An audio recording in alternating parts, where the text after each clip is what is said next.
রামকৃষ্ণদেব এবং সারদা মায়ের চরণে প্রণাম জানিয়ে শুরু করলাম নতুন ব্লগ।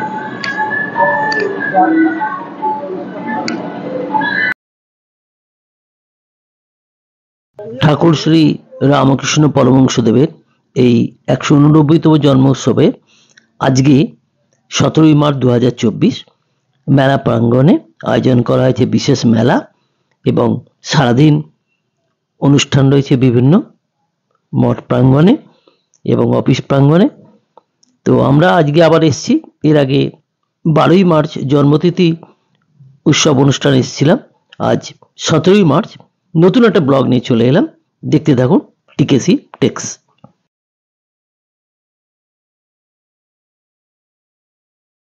প্রকাশিত বই,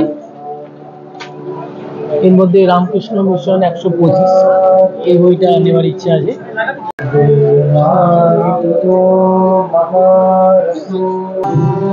এই মঠ প্রাঙ্গণে বিভিন্ন মেলার আয়োজন করা হয়েছে, বিভিন্ন দোকানপাট বসেছে। গেট দিয়ে প্রবেশ করলেই ডান দিকে বিভিন্ন রকম স্টল, রামকৃষ্ণ মিশনের বিভিন্ন যে শাখা সংগঠন তাদের তৈরি এই স্টল। আর এখানে জার্নি শ্রী রামকৃষ্ণ, শ্রী রামকৃষ্ণ দেবের জীবনালেখ্য বিভিন্ন রকম চিত্রের মাধ্যমে তুলে ধরা হয়েছে।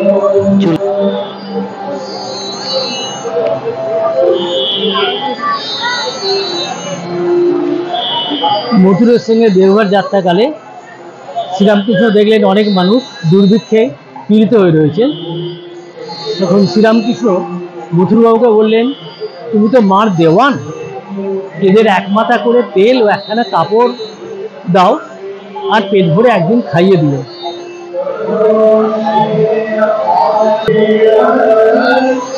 এরকম বিভিন্ন ঘটনা ঠাকুরের সম্পর্কে। তোতাপুরী সন্ন্যাসী, কালীবাড়ি আসি, গুরু হয়ে রামকৃষ্ণে করিলা সন্ন্যাসী। তোতাপুরী আর এই সেই ভৈরবী মা, ভৈরবী শ্রীরামকৃষ্ণে করিলা যতন করালেন সব তন্ত্র মত সাধন। ভৈরবী মায়ের কাছে তন্ত্র সাধনা করেছিলেন। আর তার বিয়ের কথা,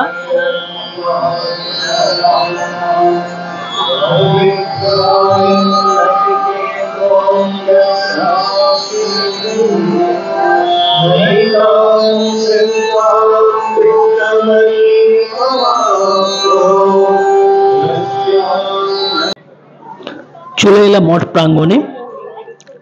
বিশাল লাইন পড়েছে ঠাকুরের দর্শনের জন্য।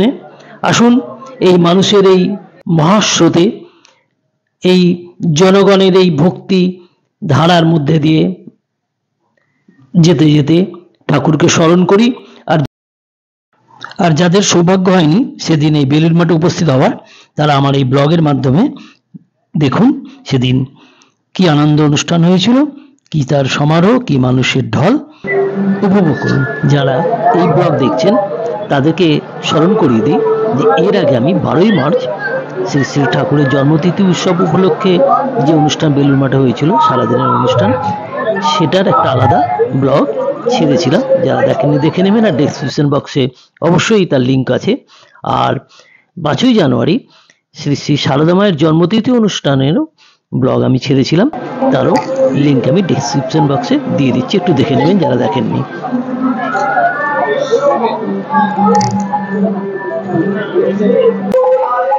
সারাদিনই অনুষ্ঠানের জন্য যে প্রাঙ্গণ তৈরি হয়েছে সেখানে কীর্তন চলছে। পুরো বেলুড় মঠ আর সর্বসাধারণের জন্য উন্মুক্ত। আর এই যত রকম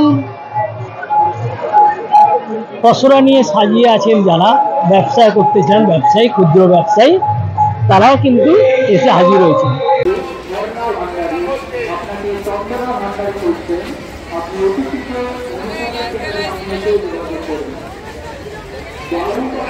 বুঝতেই পারছেন কেমন মেলা বসেছে।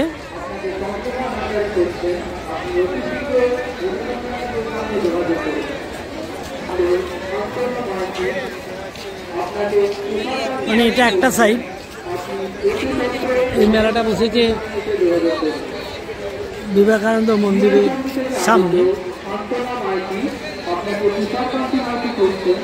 এই মেলা বসেছে গঙ্গার পাড়ে, যেখানে বিবেকানন্দ মন্দির বা ব্রহ্মানন্দ মন্দির রয়েছে।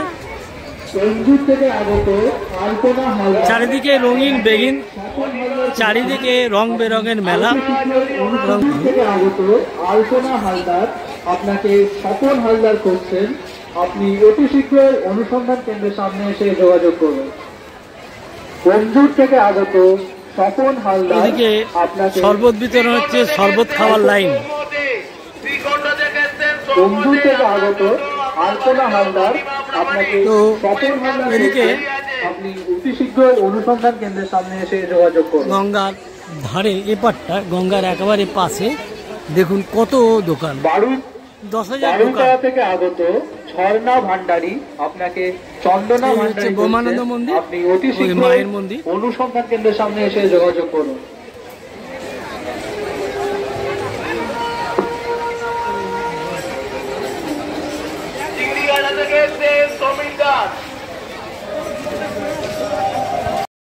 এটা ব্রহ্মানন্দের মন্দির।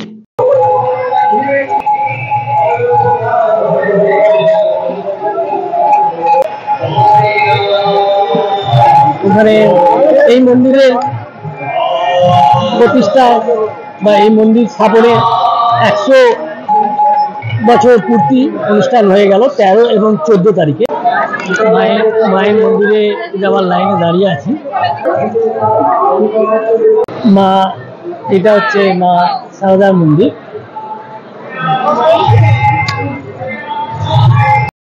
আমরা লাইনে দাঁড়িয়ে আছি। আজকে মন্দির প্রায় সারাদিনই খোলা। অন্যান্য দিন সকাল 6:30 থেকে 11:30 এবং বিকেলে 3:30 থেকে 1:30 অবধি খোলা থাকে। আর এটা হচ্ছে রামকৃষ্ণ মিশন সারদা পীঠ। ঠিক গেট দিয়ে ঢোকার সময় বাঁদিকে এই মন্দির চোখে পড়বেন, অনেকেই জানেন। অনেকে মন্দিরের পাশ দিয়ে চলে আসেন, ভেতরটা ঢুকবেন।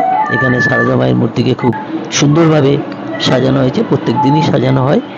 আর বিশেষ অকেশনে তো কথাই নেই, সুন্দর শাড়ি পরে সুন্দর ফুলের শোভা দিয়ে সাজানো হয়েছে। এখানে একটু মাকে নমস্কার করে তারপর আমরা মঠে ঢুকেছিলাম।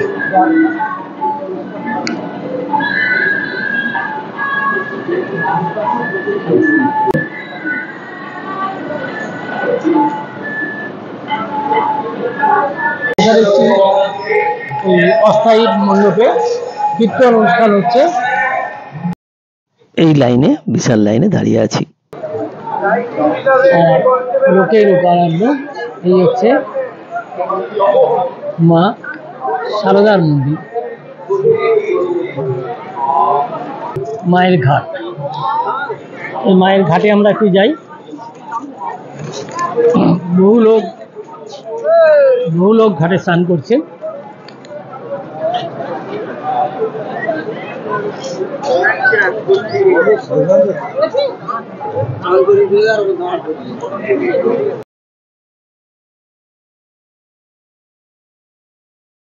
আজ একটা দুর্লভ সৌভাগ্য হলো, যারা এসছেন অনেকেই হয়তো দেখেছেন অস্থায়ী যে মঞ্চ যেখানে সারাদিনের অনুষ্ঠান চলছে, সেই অনুষ্ঠান মঞ্চের ডান দিকে ঠাকুর শ্রী রামকৃষ্ণদেবের ব্যবহৃত সামগ্রী প্রদর্শন হচ্ছে। রয়েছে তার ব্যবহৃত পাথরের গ্লাস, তার সবুজ পাঞ্জাবি, সবুজ টুপি, তারপরে ওই যে কোট, আর এটা পাথরের গ্লাস। এটা হচ্ছে হুঁকো, ঠাকুরের ব্যবহৃত হুঁকো। আর এই হচ্ছে হস্তলিপি, ঠাকুর শ্রী রামকৃষ্ণ দেবের নিজের হাতের লেখা, হ্যান্ডরাইটিং অফ শ্রী রামকৃষ্ণ পরমহংসদেব। এ এক দুর্লভ সৌভাগ্য, ভাগ পেলাম, আপনাদেরও শেয়ার করলাম। বিবেকানন্দ মন্দির দোতলা থেকে নেমে আসছেন ভক্তরা সিঁড়ি দিয়ে। আর এই সেই বেলগাছ, এই বেলগাছে তলাতেই স্বামীজি বসে থাকতেন তার গুরু ভাইদের সঙ্গে এবং শিষ্যদের সঙ্গেও। এখানেই বসে থাকতে থাকতে একদিন তার গুরু ভাইকে বলেছিলেন যে তার দেহ চলে যাওয়ার পর পাশের এই জমিতে যেন, গঙ্গার ধারে জমিতে তার শেষ কার্য করা হয়। বাস্তবিক পক্ষে 1902 সালে তিনি মারা যাওয়ার পর এই জমিতেই দাহ কার্য করা হয়েছিল এবং পরে 1924 সালে 28শে জানুয়ারি এই বিবেকানন্দ মন্দির তৈরি হয় এবং সেদিন তার উদ্বোধন হয়। সেই মন্দির উদ্বোধন উপলক্ষে 100 বছরের পূর্তি উৎসব উপলক্ষে এই 2024 সালে 100 বছর পূর্তি অনুষ্ঠান হলো 15ই মার্চ। দোকান দই বড়া হয় আর জিলিপি ভাজাও চলছে, বিউলির ডালের জিলিপি। মানে মোটামুটি মেলা যাকে বলে পুরো মেলাই বসে গেছে। আর গঙ্গা ঘাটের ধারে প্রচুর খাবার দোকান বসেছে।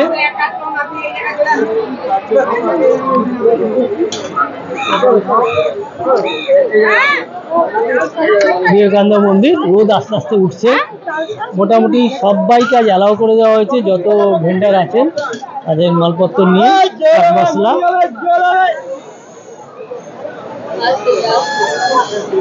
বলুন, কিছু বলুন, কেমন লাগছে অভিজ্ঞতা বলুন, আজকে এসে কেমন লাগছে?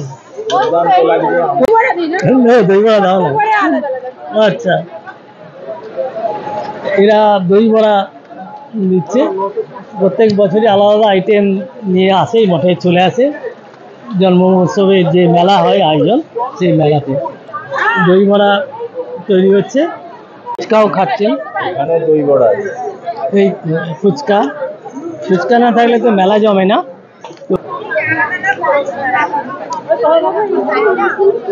এটা গঙ্গার ধারে এগুলো খাবার স্টলগুলো, আর যেদিকে চোখ যায় যেখানেই যায় সেখানেই একটা করে স্টল।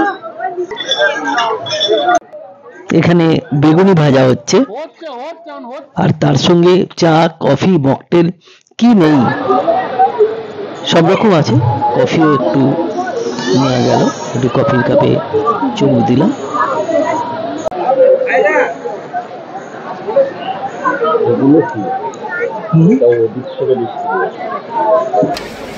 এখানে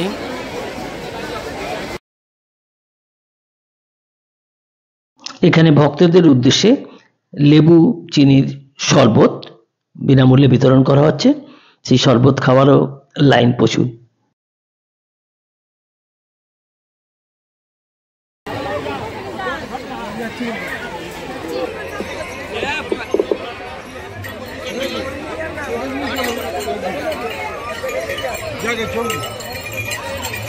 চাট মশলা, দই বড়া সকলেই রয়েছে। আমরা আখরস আমরা চলে যাচ্ছি গঙ্গার ঘাটের দিকে।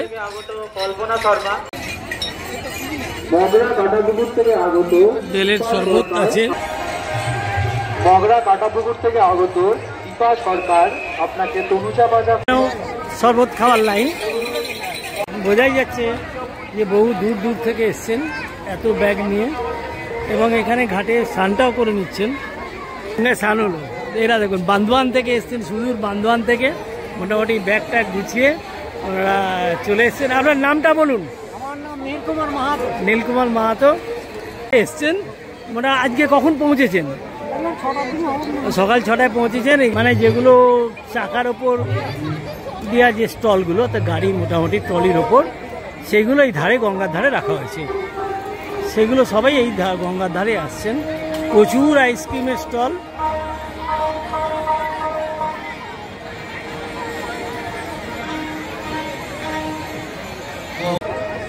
ব্যাগ বিক্রি চলছে।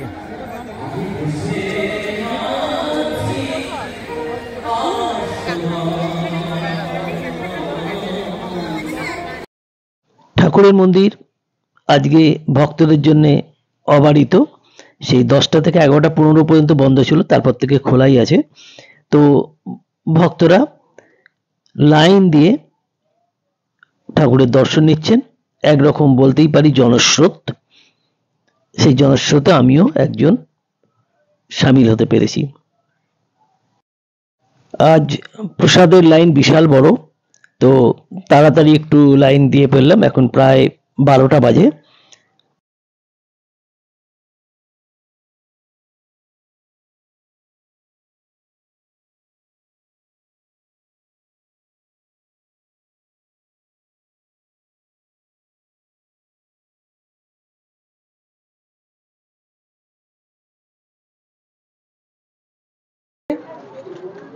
সদাব্রত ভবন।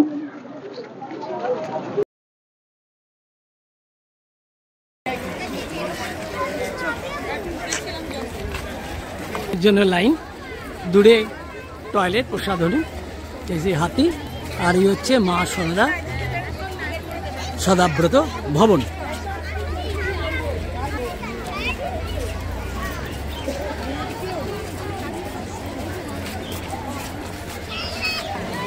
পায়ে পায়ে ঢুকে পড়লাম মা সারদা সদাব্রত ভবনে প্রসাদ নেবার জন্য।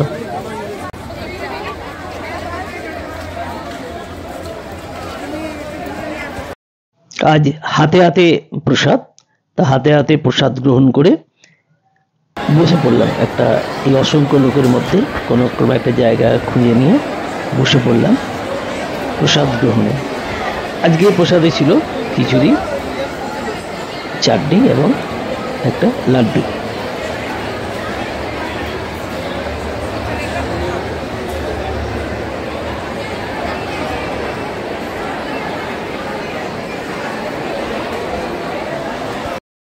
এইগুলো হাত ধোয়ার জায়গা এবং এখান থেকে পানীয় জলও নেওয়া যাবে। এইখান থেকে আমরা সদাব্রত ভবন থেকে সবাই বেরোবেন ভোগ গ্রহণ করার পর করে এখানে এখন বাজে 12টা 20, ভোগ প্রসাদ গ্রহণ হলো, এদিক দিয়ে বেরিয়ে এলাম। এবার আমরা আবার যাব মঠ প্রাঙ্গণে, সেখানে যে বিভিন্ন অনুষ্ঠান হচ্ছে সেটা শুনবো।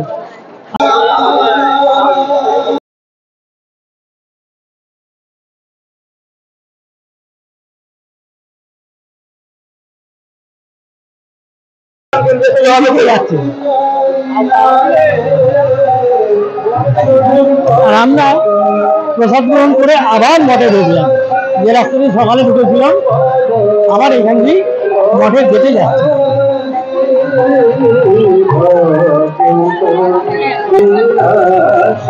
গান যে বাজছে ভেতরে, যে অস্থায়ী মঞ্চ করা হয়েছে, সেই মঞ্চে যে অনুষ্ঠান হচ্ছে তার মহারাজরা কিনছেন জিনিসপত্র। দেখুন মাটিতে বসার আয়োজন করা হয়েছে। 12 তারিখে এসেছিলাম, সেদিন কিন্তু চেয়ারে বসেছিলাম।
বিভিন্ন অনুষ্ঠান চলছে, আর এই অনুষ্ঠান বেলুড় মঠের যে চ্যানেল, সেই চ্যানেলে লাইভ দেখানো হচ্ছে এবং আপনারা সম্পূর্ণ অনুষ্ঠান দেখার জন্য এই চ্যানেলে পরে আসতে পারেন।